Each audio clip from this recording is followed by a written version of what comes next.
Boa noite aos corações queridos. Que nos abençoe o Senhor Jesus, amparando-nos os corações e concedendo-nos sempre a sua paz.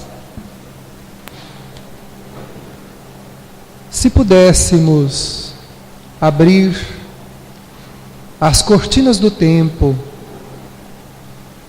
e vislumbrarmos os palcos da Galileia, com suas estradas ressequidas, verificaríamos a figura de um homem incomum. Alguém cujas palavras, serenas e doces, conseguia alentar as almas que se aglomeravam à sua volta. Diz o espírito Amélia Rodrigues, que escreve pelas mãos de psicografia de Divaldo Franco, que Jesus era a aragem perfumada, o bálsamo na ardência das almas desesperadas. E ele continua sendo até hoje essa proposta de nos aliviar a alma, trazendo-nos o amparo, o auxílio e o socorro íntimo, de tal forma que possamos nós, tomando as nossas vidas, consigamos caminhar, dando cumprimento às responsabilidades assumidas, como espíritos ainda na vida espiritual. Jesus, conta-nos Amélia Rodrigues, atendia a todas as pessoas, mas Jesus não concordava com as condutas equivocadas daqueles que lhe procuravam. Ao contrário, ele propunha uma mudança radical do comportamento daqueles com quem tinha contato e era a ele apresentado o problema. Todos nós conhecemos o episódio da mulher equivocada que fora trazida e os homens desejavam apedrejá-la. Nós sabemos que nenhum deles a apedrejou, e eles foram saindo de um a um, e ela fica só com Jesus, na presença do Cristo. E Jesus, sondando-lhe a alma, pergunta-lhe: onde estão os teus acusadores? Ninguém te condenou? E ela responde: não, Senhor, ninguém me condenou. Eu também não te condeno. Vá e não peques mais. Este foi o conselho de Jesus à mulher. Primeiro, porque Jesus não estava ali para fazer condenação alguma. Jesus veio à terra para trazer uma mensagem de libertação das criaturas e não de condenação. Veio para desencarcerar as almas, não encarcerá-las na culpa, como a religiosidade comum já havia feito. Ao longo dos séculos que se passaram, os espíritos viviam aprisionados em si mesmos, diante da religião formal e dura que era apresentada a cada um. Mas Jesus não passa a mão na cabeça dela também, dizendo que não tinha problema o que ela estava fazendo. Mas ele buscou conscientizá-la do mal em que ela estava nutrindo em seu coração, através da sua conduta, que podia representar para ela uma verdadeira condenação, não ele condená-la. Porque não há coisa pior para o espírito do que carregar ao longo da fieira reencarnatória a problemática que vai construindo para si mesmo e as suas consequências. É por isso que nós encontramos uma humanidade aflita, com muitos problemas, com muitas dificuldades, por conta do mal que nós não resolvemos ainda plenamente erradicar de nossa natureza. Conta-nos a Joana de Ângeles, que escreve também pelas mãos de Divaldo Franco, que o mal está muito bem aclimatado à nossa natureza emocional. Nós nos damos muito bem com ele. Até porque nós nem sabemos direito a extensão do mal que nos faz mal propriamente. Aquele mal que muitas vezes, imiscuído na nossa natureza, expressa-se nas várias formas sem que nós percebamos. Nós estávamos vindo para cá e conversávamos com os irmãos no veículo enquanto vínhamos, e dizíamos que muitas vezes o sofrimento não é suficiente para que a pessoa compreenda que aquilo que ela está fazendo é um mal. Porque como nós estamos bem aclimatados a alguns comportamentos íntimos, nós justificamos esses comportamentos das muitas maneiras possíveis. E o sofrimento, ele tem a função apenas de ir tirando as cascas, arrancando as cascas que o nosso orgulho foi sobrepondo à nossa natureza, impedindo que nós possamos ver a realidade. Muitas vezes a pessoa até compreende que o que ela está fazendo não é correto, mas ela diz assim: eu não vou dar o braço a torcer, e se mantém no orgulho, detendo os efeitos danosos daquele comportamento, prejudicando-se e muitas vezes prejudicando aqueles que estão à sua volta, nem se dando conta da necessidade de mudar. E a dor, ela tem o papel de ir tirando essas cascas que o orgulho coloca, essas escamas que fazem com que os nossos olhos não vejam claro. A Joana de Anjos diz que quando alguém não se arrepende do mal que faz, ou do comportamento equivocado que tem, é porque a dor não cumpriu o seu papel direito. Mas a dor não tem o papel de transformar ninguém. Ela tem o papel apenas de retirar aquelas coberturas que nós vamos colocando, que o nosso orgulho vai sedimentando em nós, permitindo que a gente veja claro. Chega no momento em que, batido nas últimas resistências, o espírito então se vê diante do que fez e reconhece: de fato, o que eu fiz é um mal. Nós encontramos no livro Céu e Inferno uma série de comunicações de espíritos dizendo isso, que batido na dor, através da dor, nas suas últimas resistências, conseguem enxergar o mal que estavam praticando e então mudam completamente o seu comportamento. Então Jesus disse à mulher: vá e não peques mais. E ela foi e atendeu o convite dele. Naquele instante ela tomou consciência do mal que estava entretendo em si mesma e muda a sua vida e consegue deixar para trás aquela resistência. E o mal, quando a doutrina espírita diz que o mal graça na humanidade ainda de maneira ostensiva, muita gente acha que o espiritismo é pessimista com essa ideia de que o mal ainda graça. Mas Kardec ficou tão preocupado com isso que no Livro dos Espíritos existem algumas questões que ele faz às espiritualidades venerandas a este assunto. E na questão 631 ele pergunta: tem o homem, por si só, meios de distinguir o bem do mal?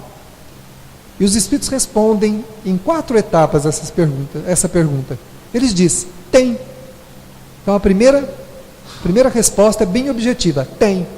Ou seja, então nós temos condições de saber por nós mesmos distinguir o bem do mal. Talvez não saibamos aí a dimensão das consequências daquilo que nós criamos, mas temos condição. Aí ele faz uma segunda colocação: tem quando crê em Deus e o quer saber. Crer em Deus não é difícil. Todos nós que estamos aqui cremos em Deus, senão não estaríamos aqui perdendo, entre aspas, tempo em torno de alguma coisa que nós não acreditássemos. Então crer em Deus não é difícil. Mas será que todo mundo que crê em Deus quer saber se o que está fazendo é um bem ou um mal? Nem todo mundo. E nem mesmo nós que dissemos que sim, o fazemos plenamente. Porque quando a pessoa está no contato daquilo que lhe agrada, onde ela quer satisfazer algumas das suas vontades, ela não se pergunta se aquilo que ela está fazendo é um bem ou um mal.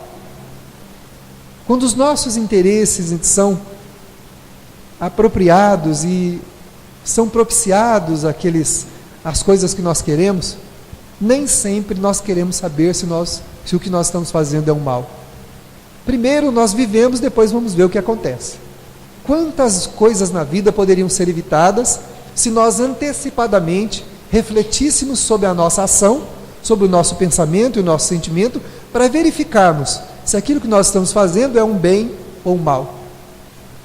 Mas nem sempre nós queremos saber. E o não querer saber é o que tem nos feito sofrer tanto, porque o mal que nós produzimos, os efeitos ficam em nós.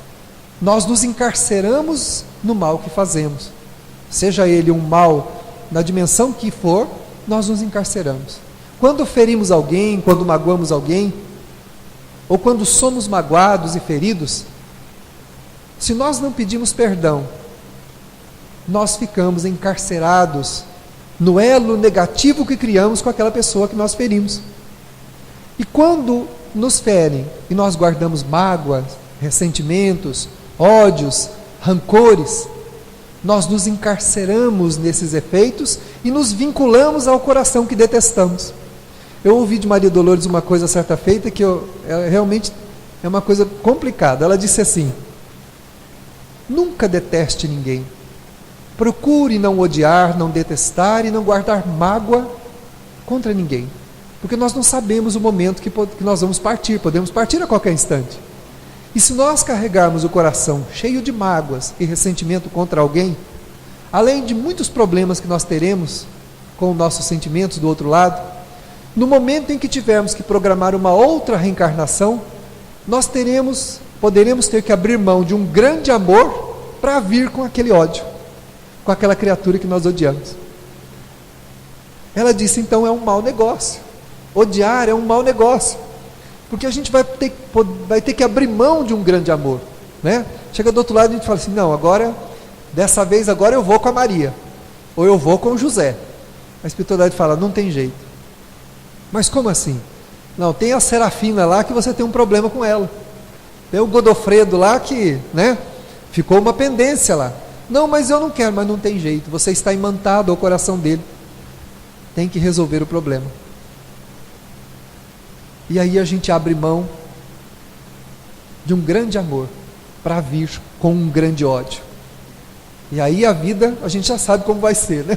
De grandes desafios, de grandes problemáticas, coisas que nós vamos ter que lutar muito para trabalhar, para podermos nos harmonizarmos com aquele coração. Por isso que o mal não é um mau negócio, porque nós nos encarceramos, mas nem sempre, como diz a Amélia Rodrigues, queremos saber se o que nós estamos fazendo é um bem ou um mal. Então o livro do Espírito diz assim, podemos, quando cremos em Deus e queremos saber. Se nós não quisermos saber, nós permaneceremos com a visão obliterada e permaneceremos agindo e reagindo como nós estamos acostumados. Naturalmente, criando problemas para a própria caminhada. E aí na quarta parte da resposta, os Espíritos dizem assim, para isto, Deus deu ao homem a inteligência, para distinguir um do outro. Ou seja, nós temos condições de racionalmente, nem que seja racionalmente, identificarmos a maioria dos males onde nós nos vemos envolvidos. A maioria deles. Mas às vezes, o nosso orgulho fala mais alto, a vaidade, ela é extrema e faz com que a gente não perceba que aquelas atitudes são atitudes que vão nos encarcerar em processos dolorosos e difíceis. E o mal, a comprovação de que o mal está muito bem aclimatado, ela vem com várias reflexões. Nós estávamos conversando num curso esses dias e uma pessoa estava dizendo assim, que havia perdido os documentos e que havia ido lá à rádio onde anunciaram que ela foi encontrado os seus documentos e que a pessoa que encontrou os documentos havia deixado lá e estava lá esperando aquele que era o dono. E ele foi lá, chegou lá, ele disse assim, olha, recuperei todos os meus documentos e dei uma boa gratificação à pessoa que encontrou a minha carteira. E o benfeitor que estava conosco no momento da reflexão com o grupo, no estudo, disse assim, olha, onde nós estamos ainda caminhando nos campos da honestidade, nos campos do equilíbrio, você ter que pagar a alguém para ele ser honesto, para ele ser digno, para ele te devolver a carteira, quando para ele deveria ser a maior honra do mundo, devolver a carteira a você e ficar muito feliz com o teu alívio, com a tua paz devolvida, com a tua tranquilidade, porque nós sabemos quanto é difícil retirar todos os documentos outra vez, mas ninguém deveria ser gratificado por isso, porque isso é um cumprimento do dever. A carteira não me pertence. E aí uma senhora que estava conosco disse assim: pois é, eu ouvi na televisão que uma pessoa achou uma maleta de dinheiro e foi lá e devolveu a maleta. Havia muito dinheiro e não aceitou a gratificação. Ficou constrangida e disse que estava cumprindo o seu dever. E nós ficamos assim, achamos estranho isso, né? E queremos gratificar a pessoa. Enquanto nós tivemos que gratificar os outros para que eles cumpram os seus deveres, para que eles pratiquem o bem que precisam praticar, para que nós pratiquemos esse bem e cumpramos com o nosso dever, nós estamos na contramão. Estamos na contramão dessa assertiva dos Espíritos, de querer saber se nós estamos fazendo bem ou mal mesmo. Porque, na verdade, o bem, ele é feito na espontaneidade do amadurecimento do sentimento. O Kardec diz que somente o espírito que tem maturidade do senso moral consegue enxergar na existência os valores elevados e cumpri-los, com gratidão a Deus por lhe dar a oportunidade de cumprir o seu dever diante do seu semelhante, e não precisar ser recompensado, ser agradecido por aquilo que ele está fazendo, que nada mais é do que exercitando a sua honra, exercitando a sua honestidade. Por isso é que nós precisamos verificar os valores pelos quais nós estamos ainda vivenciando a nossa vida e verificarmos como é que nós estamos lidando com a presença do bem e do mal em nós. Desse mal que os Espíritos dizem que graça na humanidade. Dizem os Espíritos venerandos que nunca se fez tanto bem, nunca se amou tanto, nunca se produziu tantas coisas boas quanto se está produzindo agora. Sem dúvida alguma. Sem dúvida alguma. Mas quando nós olhamos também as distonias na humanidade, os problemas que graçam em toda parte, nós verificamos que o egoísmo e o orgulho, que são as duas maiores chagas da humanidade, ainda perduram de maneira ostensiva no coração do homem. E diz o Evangelho que o Espiritismo ainda não cumpriu a sua tarefa em relação a esses dois sentimentos. Para que nós também avaliemos a nossa caminhada e não deixarmos para lamentar lá na frente, depois, o que nós perdemos aqui atrás. Nós estávamos encerrando nossas atividades de entrevista quando entrou uma família trazendo um senhorzinho de 95 anos, e ele estava muito choroso, estava muito triste. E quando eles entraram, a benfeitora disse assim: peça para que a família fique para trás, deixe que ele entre. E nós pedimos, e ele veio, sentou conosco para a entrevista. E ele chorava copiosamente.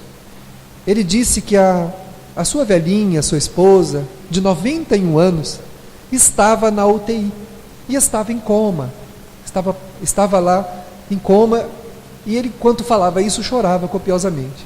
E a gente que acha que sabe alguma coisa, que tem alguma coisa para dizer no momento desse, eu disse a ele: o senhor precisa compreender, quando nós chegamos numa idade de 95 anos, né, nós estamos caminhando para o encerramento do compromisso reencarnatório. Se não é agora, daqui mais um pouco, é muito provável que a sua esposa esteja mesmo partindo. E ele me olhou e disse assim: eu sei que ela está partindo, eu não tenho dúvidas disso, eu tenho plena certeza que a minha velhinha está indo embora. Só que eu estou com a alma despedaçada. O meu coração sangra terrivelmente, como se houvesse uma farpa me atormentando o peito. Eu disse: por quê? Ele disse assim: porque eu não fui honesto com ela. Eu fui extremamente orgulhoso. O meu pai me ensinou que a mulher é inferior ao homem. E foi assim que eu a tratei. Nunca considerei as suas vontades, nunca me preocupei com o que ela pensava, com o que ela gostava, com os seus sentimentos eu nunca me preocupei. Mas ela não. Ela nunca me cobrou nada. Ela foi um anjo que iluminou o nosso lar. Ela cuidou dos nossos filhos com tamanho amor, que os meus filhos são pérolas, que eu tenho grande orgulho de apresentar a todos, fruto do trabalho do coração amoroso dela. Mas eu sempre fui muito duro, muito prático, e descobri Descobri no dia em que ela foi internada, que nós completávamos nesse dia 68 anos de casado.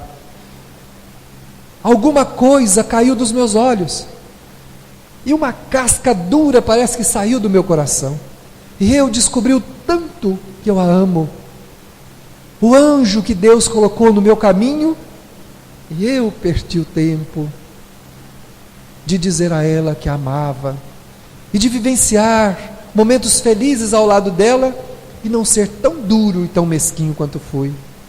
Só que agora é tarde demais. Eu não posso mais dizer isso a ela. Eu disse: engano do Senhor. O corpo está em coma, mas a sua esposa não está em coma. O Senhor vá lá, na UTI, fique do lado dela e diga tudo o que o Senhor me disse, e o Senhor diz a ela.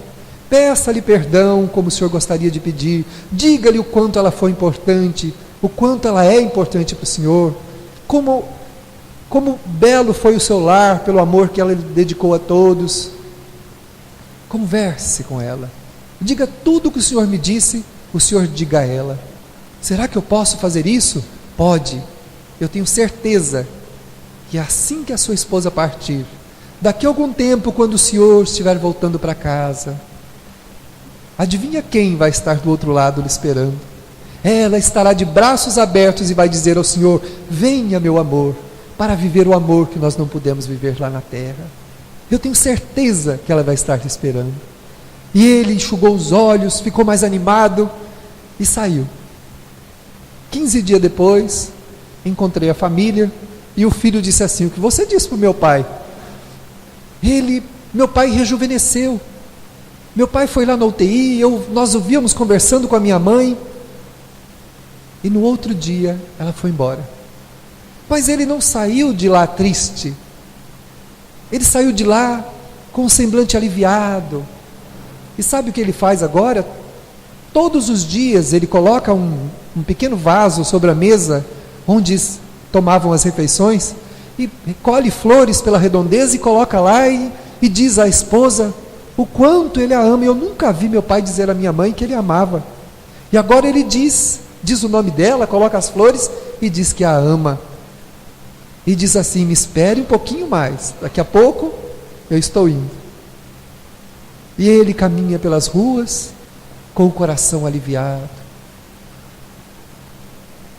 E nós nos perguntamos: será que é preciso esperar a vida passar, o tempo virar as páginas, para a gente acordar para os corações, principalmente queridos, que estão ao nosso lado? Se nós não percebemos o mal que o orgulho está nos fazendo, é possível que vamos reconhecer tarde demais, pelo menos para a realidade da terra, desta vida, o quanto são importantes aqueles que estão conosco. Porque esse é um dos males que muitas vezes nós produzimos sem nos darmos conta, de não valorizarmos o amor que recebemos, de não procurarmos amar o quanto nos seja possível, para que possamos colocar no coração uma pluma que nos ajude a deixar mais bela esta região do nosso peito, que necessita tanto de amparo, e nós só seremos felizes por aquilo que dermos e fizermos. Uma mãe também nos procurou e dizia do filho que havia ofendido muito. O meu filho é alcoólatra e alcoolizado. Hoje ele me disse todos os impropérios que você pode imaginar que alguém tenha coragem de dizer a outra pessoa. Ele me desacatou e me disse coisas horríveis. E ela, enquanto falava isso, chorava copiosamente.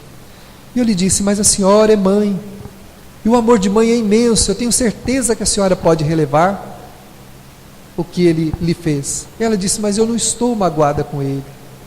Estou chorando de mágoa dele. Eu estou chorando por ele, porque eu não quero que o mundo lá fora magoe e fira o meu filho. Porque eu tenho certeza que se ele for por aí e fizer o que ele fez comigo, vão machucar o meu filho, vão destruir o meu filho. Eu queria que você pedisse a Deus por ele e dissesse a Jesus que ele é bom, para que Jesus enviasse um anjo e cuidasse do meu filho. e não permitisse que ninguém fizesse mal a ele.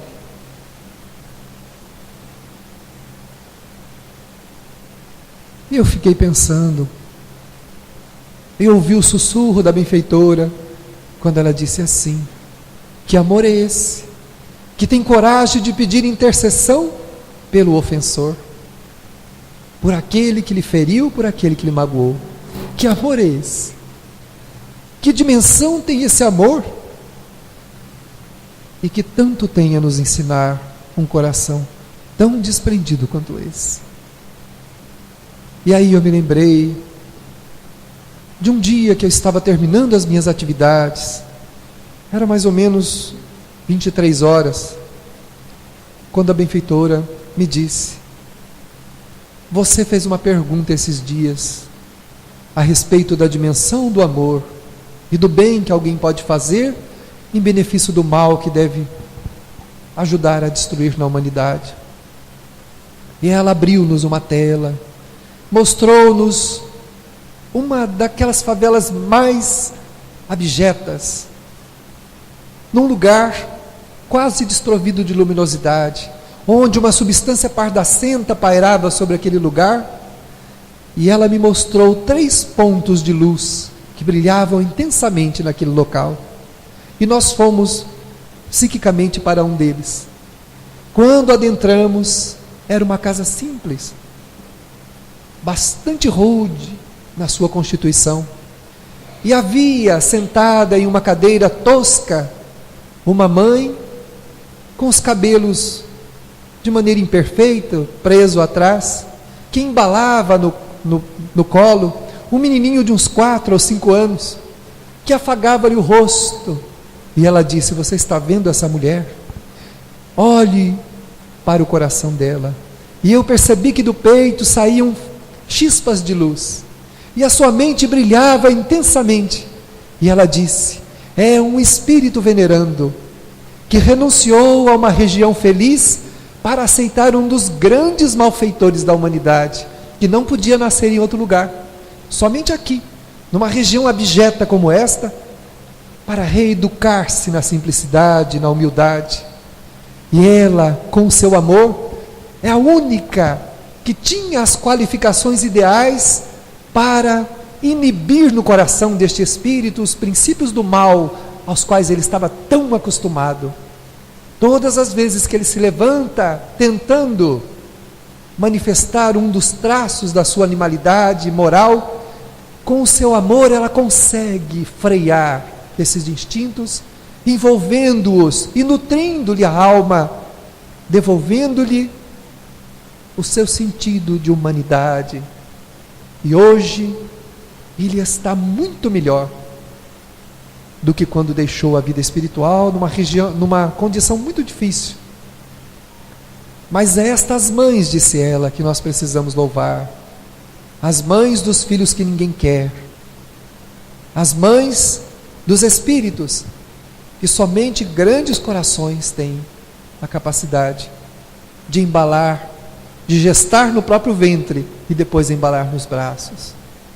Mas somente assim.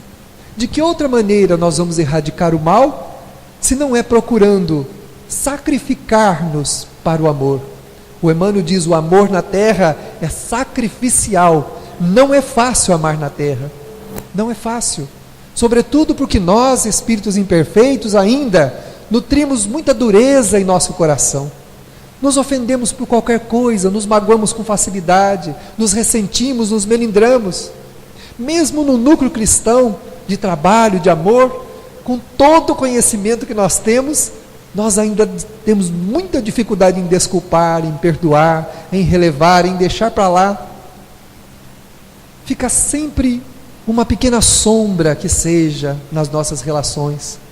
E diz Joana de Ângeles: se na terra conquistarmos todos os títulos de honrarias possíveis, se fizermos um patrimônio invejável para toda a humanidade, e não conseguimos progredir na nossa relação humana, teremos deixado para trás a maior parte da nossa missão, para não dizer quase tudo. Ela diz com generosidade a maior parte, para não dizer quase tudo, Porque nós viemos para cá para isso, para que com a nossa relação humana consigamos desenvolver os sentimentos que nos darão as asas simbólicas da angelitude que nós tanto queremos antecipada. Reclamamos da vida para Deus. Senhor, que vida é essa?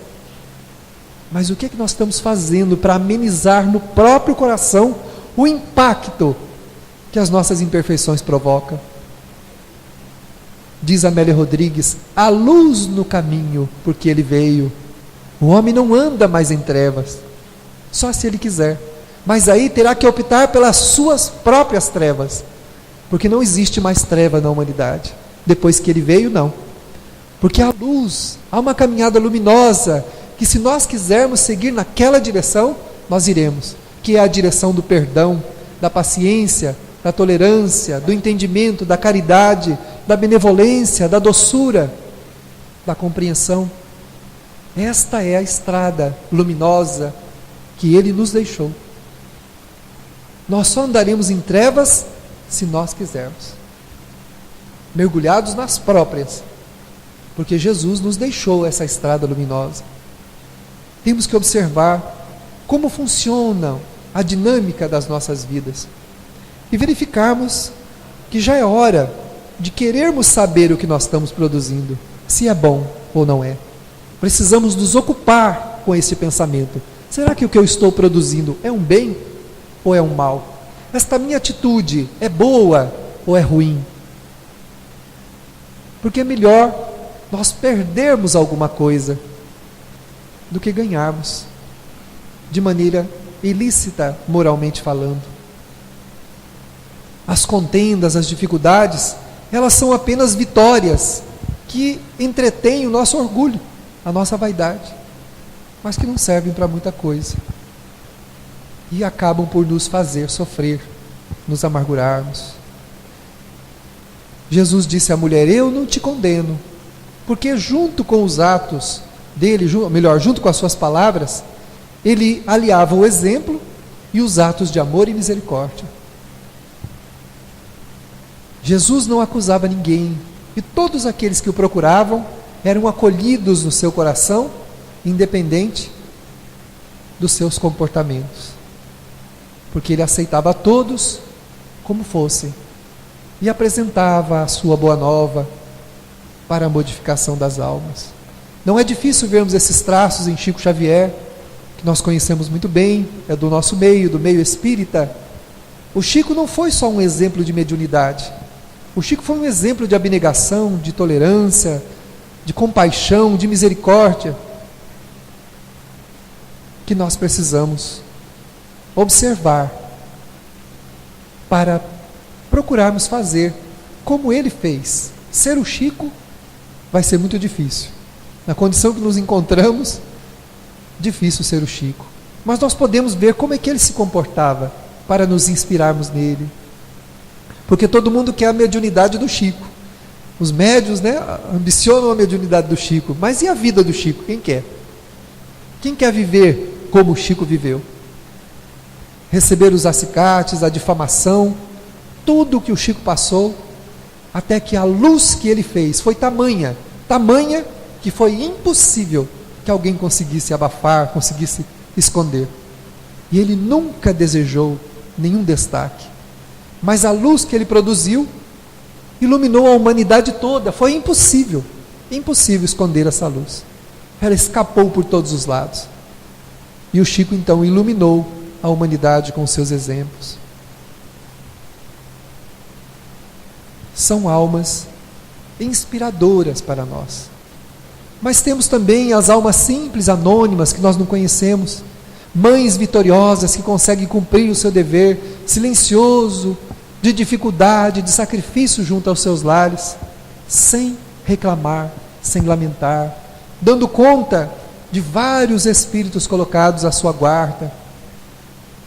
Pais que trabalham exaustivamente, envelhecendo antecipadamente, para conseguir dar o mínimo, o sustento, para aqueles que vieram sob a sua guarda, e muitas vezes depois, lá na velhice, são ignorados, são preteridos, são deixados de lado por aqueles a quem dedicou todo o seu carinho, todo o seu amor. mas nem por isso ficam tristes ou magoados.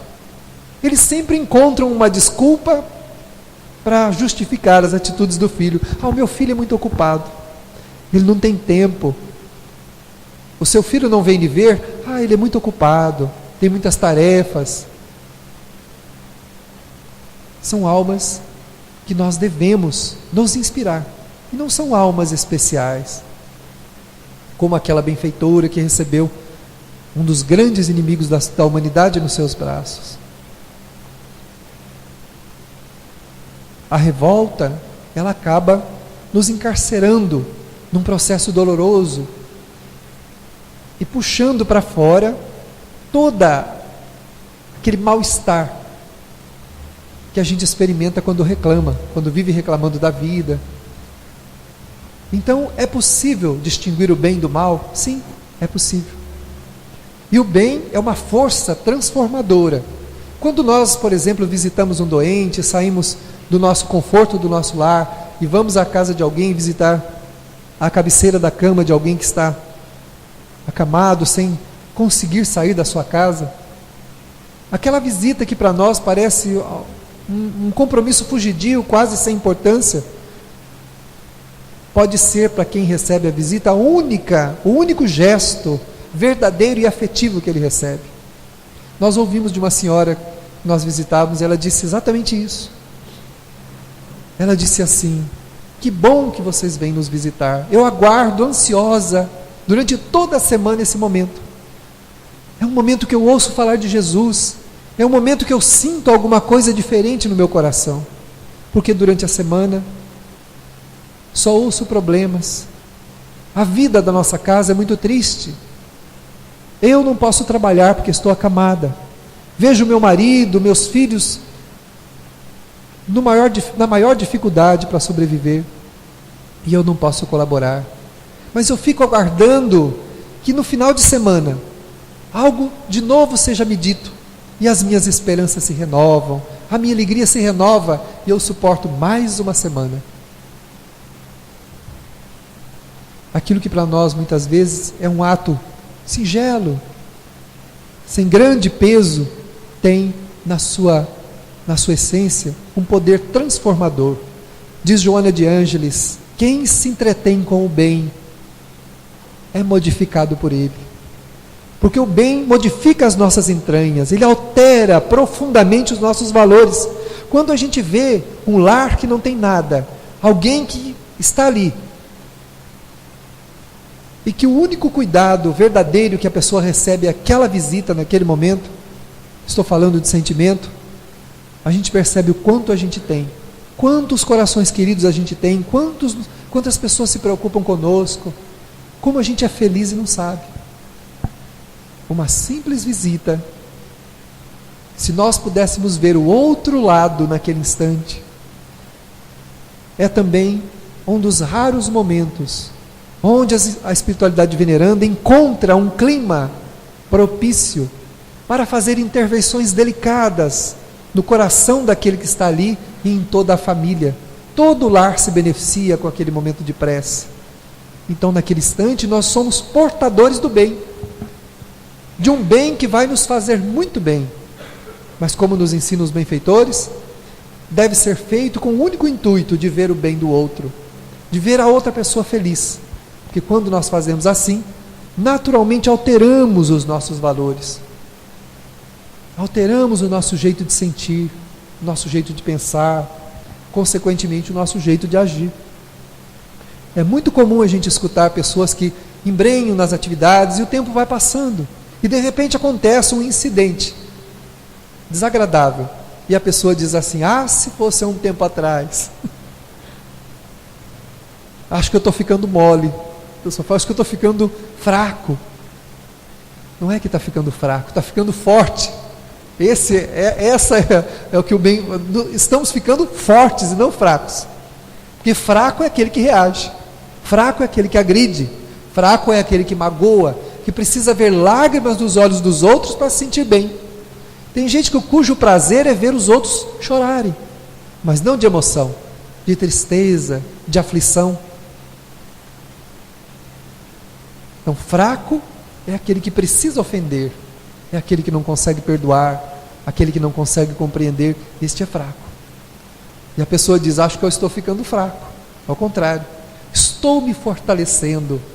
E hoje, as muralhas que eu construí conseguem já deter os canhões, os tiros de canhões do mal que bate e já não consegue mais entrar. Eu já estou mais resistente e mais suavizado, não preciso mais reagir. E é isso que o bem provoca em nós. Quando vamos fazer alguma coisa para os outros, nós nos modificamos, porque o bem nos faz bem. Disse também a benfeitora certa feita, nós temos ainda, mas de uma maneira muito pequena já hoje, uma atividade de sopa. Nós distribuíamos 8 galões de 250 litros de sopa para uma comunidade onde nós estamos com a casa. E o tempo foi passando e isso hoje já diminuiu muito. Hoje a gente distribui uma quantidade bem pequena de sopa, graças a Deus, mudou as condições da comunidade, não temos mais necessidade de tanta sopa. Mas uma das amigas disse assim: mas nós temos que fazer 10 galões. E eu entrei nessa também, né? Falei: acho que a gente tem que fazer 10 mesmo. Quando estávamos preparando para nos organizarmos para isso, um dos benfeitores da atividade nos perguntou: mas para que vocês pretendem distribuir 10 galões de sopa? Vocês acham que vocês vão matar a fome do mundo? É preciso qualificar o que você está dando e não quantificar. Não é para aumentar, mas o que há de você naquilo que você dá? E essa pergunta faz uns 20 anos, está gravada aqui na minha mente e no meu coração. O que há de mim naquilo que eu dou? É claro que é importante fazer, mas é importante ligar o sentimento àquilo que se faz. Porque se não houver nada da gente naquilo que a gente dá, o que nós estamos fazendo? Principalmente o espírita, que tem conhecimento. Muitas instituições sociais fazem caridade, distribuem muitas coisas como nós também fazemos, mas do jeito que a gente faz, não. Só a gente sabe por que faz e como deve fazer. Faz porque precisa exercitar o amor no próprio coração, para aprender a vencer-se e não querer vencer os outros, humilhando, diminuindo, ferindo, fazendo as pessoas chorarem. Diz Joana de Ângeles: ninguém pode ser feliz à custa das lágrimas alheias, e terá que dar conta de cada uma delas.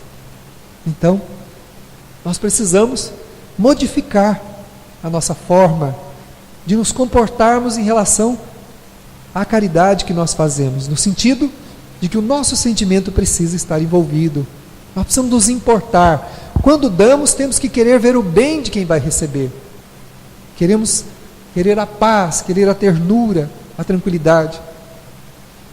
Nós íamos com um amigo da casa levar um pequeno guarda-roupa que nós ganhamos para uma família, perto do bairro em que nós temos atividade. E quando nós descemos e estávamos chegando com o guarda-roupa, deixando lá na porta da cozinha da senhora, chegou uma outra vizinha e disse a ela assim: Dona Maria, a senhora tem óleo? Ela falou assim: olha, até eu não tenho, mas espera um pouco, porque eu queria que a senhora me desse uma lata. E a mulher foi lá para dentro e voltou com um copo de óleo de cozinha e entregou para a vizinha, que o recebeu com um sorriso aqui nas orelhas. Ela, que nada tinha, quase nada tinha, estava dividindo com a outra o pouco que ela tinha. E a outra sentiu a importância que ela deu ao seu pedido, que não é simplesmente atendê-la na sua necessidade, é importar-se com ela, porque ela não tinha.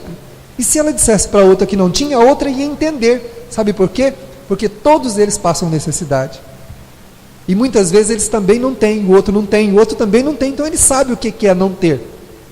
Diferente da gente, quando alguém pede alguma coisa, a gente fala: eu não tenho. A pessoa sente, no fundo, que a gente não quer fazer. Você pode fazer tal coisa para mim? Ah, eu acho que não vai dar. O outro sente que a gente não quer fazer, mas ela não. Se a mulher dissesse para ele: eu não tenho para te emprestar, ela iria embora tranquila, porque sabia que a outra não tinha. Mas quando a outra aparece com um copo de óleo, o sorriso foi parar aqui na orelha. Por quê? Porque não foi só o copo de óleo que ela estava levando para casa. Ela estava levando também a ternura, a preocupação da outra em relação a ela. E eu fiquei olhando para o amigo que estávamos lá levando o guarda-roupa, falei, a gente achou que ia entregar alguma coisa importante aqui. Saímos com uma grande lição, com uma lição grandiosa, que é a de repartir aquilo que a gente tem, porque a gente regateia, né, até o amor, até a afetividade, né? Eu não vou cumprimentar o fulano não hoje, que eu estou magoado com ele. Hoje eu não vou cumprimentar. Não cumprimenta, não fala com os seus afetos, com os filhos, com a esposa, com o marido, com o amigo da casa, do trabalho. Nós nos escondemos atrás da nossa vaidade e vamos deixando o tempo passar. Temos que tomar cuidado para a vida não nos surpreender. Lá para os 95, se a gente chegar lá, aos 95, e também descobrirmos o que é que a gente tinha e deixou para trás. Temos que aproveitar agora o trabalho profissional, a família, os amigos, os irmãos, o trabalho da caridade, o trabalho da casa espírita, o momento do aprendizado, de uma reunião fraternal como essa, que coloca os nossos corações muito próximos. Nesse instante, nós não podíamos estar mais próximos uns dos outros do que estamos, que é magnetizados uns nos outros através da mensagem que vai, não da nossa boca, mas que vai sendo conduzida pela espiritualidade ao coração de cada um, que vai atendendo às necessidades de cada um, nos vinculando num elo luminoso e afetivo, muito valioso. Nós temos que prezar muito isso, porque somente assim nós conseguiremos ir lixando as superfícies do coração, lentamente, lixando para que o ser novo, afetivo, amoroso, possa ir surgindo por detrás. E quem sabe, daqui a algum tempo a gente também vai olhar para trás e falar assim, se fosse em outro tempo, eu reagiria diferente. Mas agora não, agora isso não tem mais importância. Isso é um sinal de progresso emocional, de progresso moral. Jesus disse aos seus discípulos, curai os enfermos, limpai os leprosos. Mas diz Joana de Ângeles que para isso é preciso entender a grandeza da vida que se tem. Ninguém vai fazer benefício a ninguém se primeiro não compreender a grandeza da sua própria vida, da bênção que é a própria existência, da luz que é estar aqui vivenciando a experiência que nós estamos do jeito que ela é, da forma como ela está. Deus não se enganou, todos nós estamos como necessitaríamos estar. Deus não se enganou. Se nós verificarmos no tempo, verificaremos que a melhor vida que nós já tivemos em todos os tempos é esta. Esta vida é a melhor de todas elas. E tem muita gente que acha que a vida não presta. A minha vida não tem sentido, minha vida não tem graça nenhuma. Mas vida não é para ter graça mesmo, né? A vida não é para ter graça. A vida é para ser amorosa, é para ser vivenciada com todo o amor possível. E como diz o Emmanuel, amar não é fácil. Amar não é fácil. Na terra, o amor é sacrificial. Nós teremos que fazer sacrifícios de abnegação, de tolerância e de perdão, se quisermos conviver com nossos irmãos, vencendo o mal e deixando produzir no coração o bem. E assim então, observemos então que a vida é semelhante a uma laranjeira na beira da estrada. Ela, em honra à mãe natureza, enche-se de flores sem se preocupar se alguém vai admirar. Esplende o seu perfume a longínquas distâncias, entretendo-se no bailar da brisa que a conduz para lá e para cá, felicitando a vida à sua volta, sem se preocupar se alguém está percebendo, se está sendo notada ou não. Depois das flores, prepara os frutos suculentos e belos, e mostra-o à natureza com toda a sua exuberância, sem se preocupar se eles serão colhidos ou não, se alguém se fartará deles ou não. E quando, no auge da sua beleza, eles se desprendem dos galhos e rolam para longe, decompõem-se, alimentando a terra, e as suas sementes dão origens a novas árvores, a novas plantas, onde certamente, assim como nós, quando produzirmos os frutos suculentos da esperança, acharemos corações em cujas sementes árvores frondosas se formarão para que nós ali possamos reencarnar no seio amoroso de um coração que nos oferece as mãos, que nos oferece o olhar, que nos oferece os pés e as mãos para nos conduzir, para que possamos caminhar. Alma amiga e irmã, distende o teu coração em serviço do bem e sente a aragem perfumada do Cristo que te alcança o coração, convidando-te à resignação. Esta é uma estrada de luz, convidando-nos para que caminhemos hoje, agora, amanhã, verificando à distância a presença de Jesus, porque não estamos só, estamos neste caminho luminoso, perfumado e amoroso, para que possamos também conduzir aqueles que estão tombados à beira da estrada, nós que temos tanto e eles que não têm nada. Deveremos acolhê-los em nosso coração, para lhes dar esperança, paz, livrando-os da sofreguidão, porque somos nós, almas débeis e aflitas, que buscam no sacrifício e na abnegação as forças para a própria redenção. Asseverou Jesus: sê tu quem ama, para que o amor possa nos redimir e nos salvar das imperfeições e nos conduza à condição para amar. Que Ele nos abençoe nesta noite de paz e para sempre, assim seja, graças a Deus.